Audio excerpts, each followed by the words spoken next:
తెలంగాణలో జనసేన పోటీ చేస్తుందని పవన్ కళ్యాణ్ గారు చెప్పారు. జనసేన ఎలాంటి కీ రోల్ ప్లే చేస్తుంది అనుకుంటున్నారు?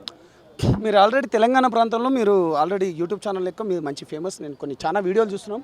జనసేన పార్టీగా మేము ఏదైతే మీరు మొన్న చూసినా కానీ మేము ప్రజా సమస్యలపైన, ముఖ్యంగా విద్యార్థుల సమస్యలపైన, ప్రజా సమస్యలపైన, ఫార్మాసిటీ పైన కూడా మేము మొన్న మాట్లాడినాం.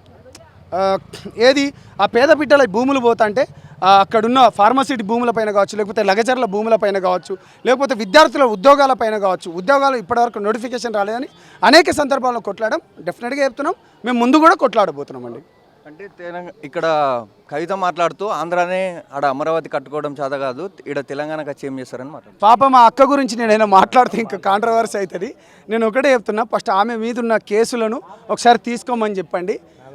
వాళ్ళ డాడీ ఎవరైతే ఉన్నారో గౌరవనీయులు కల్వకుంట్ల కేసీఆర్ గారు టీఆర్ఎస్కి వెళ్ళిపోయి బీఆర్ఎస్ అని పెట్టుకుని ఫస్ట్ ఆంధ్ర ప్రాంతంలో ఎందుకు నువ్వు ఆ డాడీ మీరు ఆంధ్ర ప్రాంతాల్లో పోయి బీఆర్ఎస్ పార్టీ ఎందుకు పెట్టినావు, అటు మహారాష్ట్రకు పోయి ఎందుకు తిరిగినావు అని అది మాట చెప్పమని చెప్పండి. దాని తర్వాత ఇక నేనేం మిగతా పాపం అక్క నేనేం మాట్లాడి మళ్ళీ నన్ను మాట్లాడమంటారు, మళ్ళీ కాంట్రవర్సీ అవుతుంది. ఎందుకు వచ్చిన గొడవ అంటే మహేష్ కుమార్ గౌడ్ మాట్లాడుతూ ఆంధ్ర వ్యక్తికి తెలంగాణలో ఏం పని అని అన్న మహేష్ కుమార్ గౌడ్ మాట్లాడుతూ ఆంధ్ర వ్యక్తికి తెలంగాణలో ఏం పని అని మాట్లాడుతుంది.